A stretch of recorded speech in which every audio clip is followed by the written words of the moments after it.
I'm Inside, and I saw the Twilight Zone Season 3, Episode 18, Dead Man's Shoes.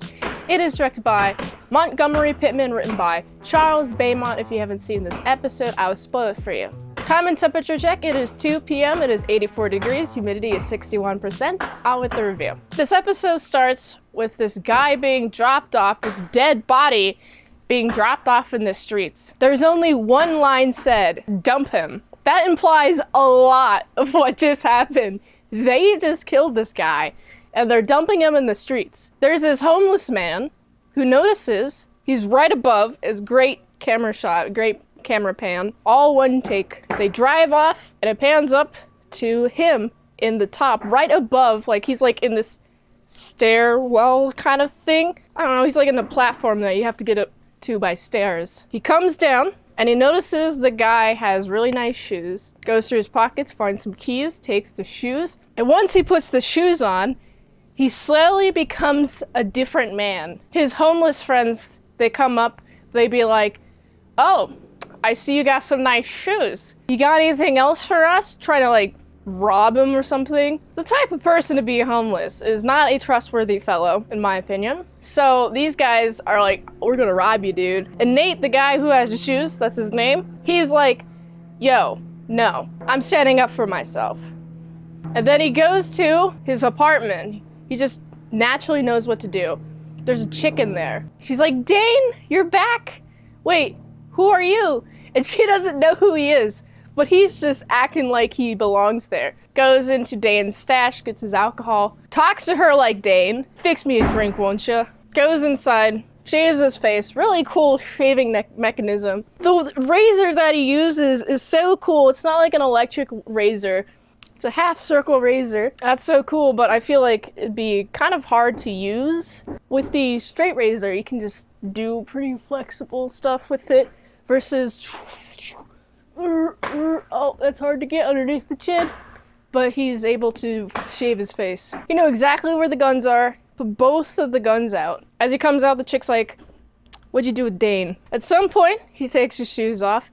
When he takes his shoes off, that's when he reverts back to the homeless man. He's not communicative at all. He could have just said, hey, I found your husband in the alley. But he doesn't do that whatsoever. He's not able to communicate. That's why he's homeless, because his ability to communicate is non-existent. He won't advocate for himself. He's like, please, please, please. He acts like a victim. Please, right? She's like, put on your shoes and go. And he puts the shoes back on. He becomes Dane again. Fix me a drink, or I'll break your arm. That's so hardcore. She goes outside of the room. He goes outside of the room. She hadn't fixed the drink yet. He has so much confidence that she fixes him the drink. And then he goes to this bar. He's staring at this dude. The other dude's like, why is he staring at me? Nate comes over, says, let's talk in private. We gotta do it real private.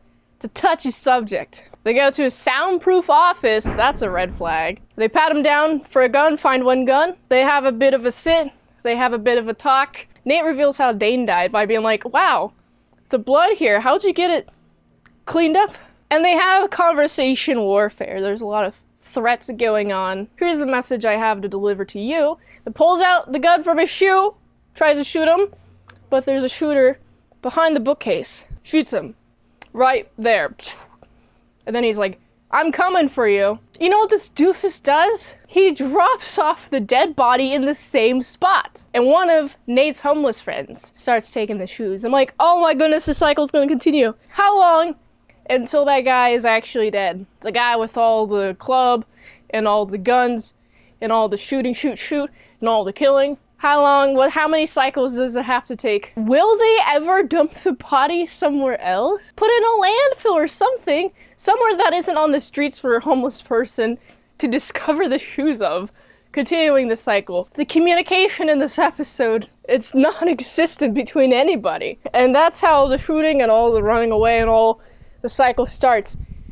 The type of people to be non-communicative are the types to be in this situation in the first place. I like this Twilight Zone a lot. If you haven't seen it, it's pretty good. I was not expecting it to be pretty dang good, although Twilight Zone is always pretty dang good. So, I love the acting. So much good blocking. Oh man, I miss when they did blocking in movies, and these are really good actors. No CGI. Pure human acting. I miss that. I wish we had more of that. What do you think? Do you like CGI, or do you like this high quality human acting in the Twilight Zone? Let me know in the comments below. I have to give this, it's like an 8.5 out of 10. If you like this review, watch another one. The platform really likes that if I haven't reviewed it on the channel. There's a chance I haven't seen it at all. That's why I gotta get the Patreon question at patreon.com/ASEPresents. $20 deals for one movie review per 1 month. Support the daily grindiness. You can go to my link tree. Keep this grindiness going. So you can go here. And until next time on itsmintsalad, I'll see you later, my sacretons and bacon bits. And now I'm gonna find a dead man's shoes and I'm gonna put them on. They're gonna be my same size. My same foot size. Goodbye.